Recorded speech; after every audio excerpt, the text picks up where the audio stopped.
Le Jésus-Christ du christianisme n'appartient en aucun cas à la tribu de Juda.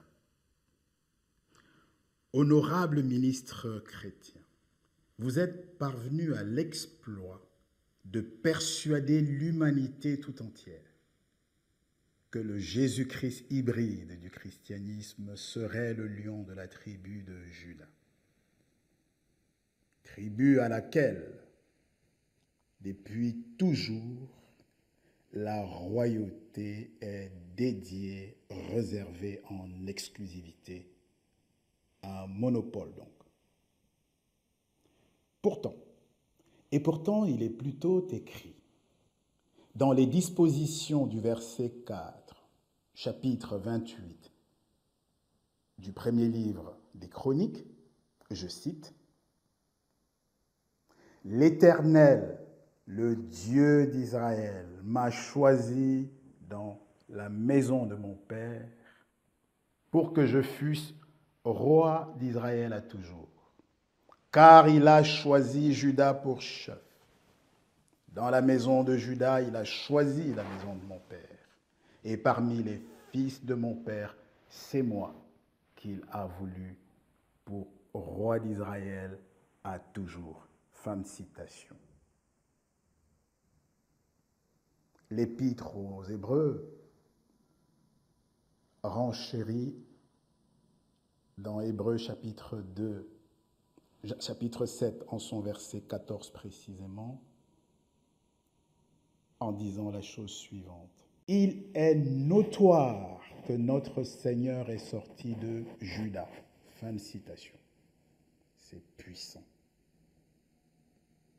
Rédhibitoire. Quelle est la filiation par laquelle le Jésus-Christ hybride du christianisme a pu devenir membre de la tribu royale, étant donné qu'il n'a aucune goutte de sang d'aucun des fils descendants charnellement du patriarche Juda.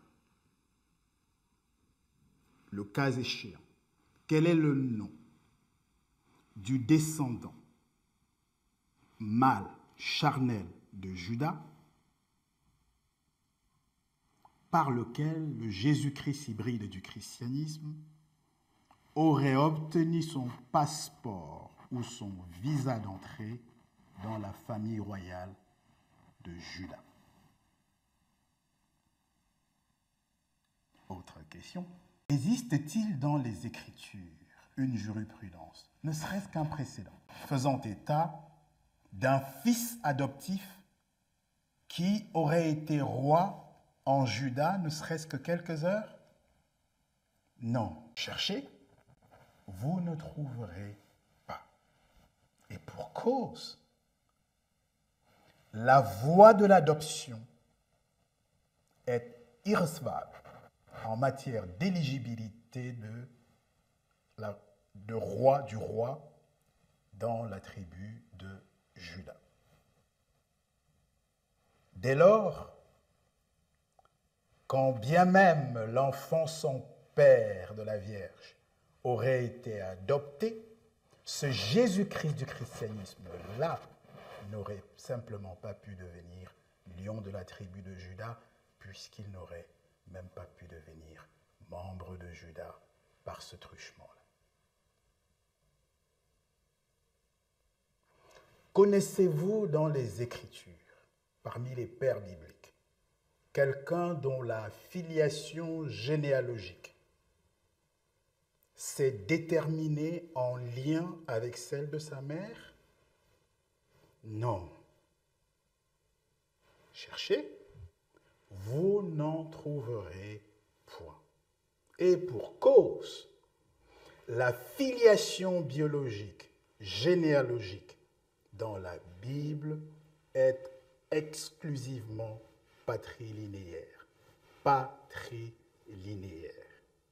Pour le dire autrement, l'appartenance d'une personne à l'une des 12 tribus de Jacob se définit, se détermine seulement en fonction de la tribu d'appartenance de son géniteur masculin.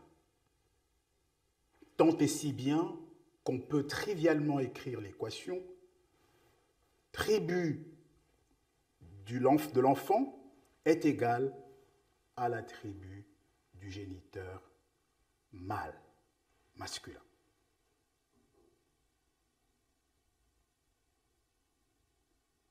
À cet égard, on comprend bien que la tribu de la mère, quelle qu'elle puisse être d'ailleurs ou par ailleurs, est totalement sans objet d'aucune utilité en matière de détermination de la filiation généalogique tribale. Dans la Bible, Marie, venons-en à Marie. D'une part, elle n'est pas de la tribu de Juda. Elle est plutôt de la tribu de Lévi, en vertu de Luc chapitre 1, verset 36 et suivant. D'autre part, serait-elle de la tribu de Juda, ce qui n'est absolument pas le cas, c'est donc pure hypothèse d'école, la Vierge ne pourrait pas ouvrir la porte de la tribu de Juda à son enfant, son père. Quoi? Simplement parce que la filiation généalogique biblique est patrilinéaire.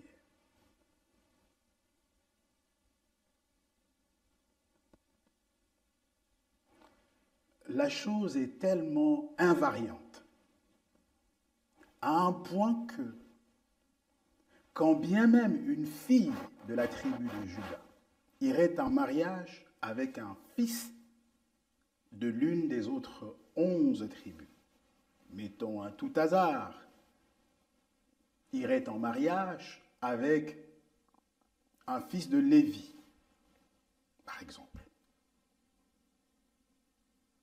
eh bien, les enfants, filles comme garçons, qui seront ou seraient issus de cette union-là, appartiendraient non pas à la tribu de Lévi, non pas à la tribu de Juda, celle de la mère, mais totalement à la tribu de Lévi, c'est-à-dire à la tribu de leur père, de leur géniteur mâle. Exemple? D'accord. Exode chapitre 6, verset 23. Nous y voyons le patriarche Aaron en personne, lévite s'il en est. Il prend pour femme une dénommée Élisheba, fille de la tribu de Juda. L'on sait par la Bible que les enfants que Aaron a eus d'Élisheba furent tous et toutes de Lévi. C'est d'ailleurs à ce titre-là que les fils que le patriarche Aaron a obtenus d'Élisheba, fille de Juda, ont pu être éligibles à l'office du sacerdoce dans le tabernacle mosaïque. Du tableau panoramique qui précède, nous pouvons affirmer, sans aucun risque de nous tromper, que seul un descendant charnel de Juda est susceptible de rendre un homme potentiellement lion de Juda. Que dirons-nous donc?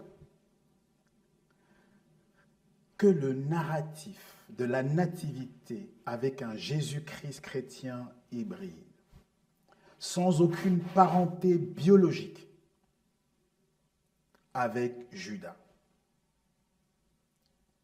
sans même le moindre lien avec la famille royale, et vous l'appelez lion de la tribu de Juda? Waouh! Le christianisme a intronisé un Jésus-Christ autre que celui des apôtres.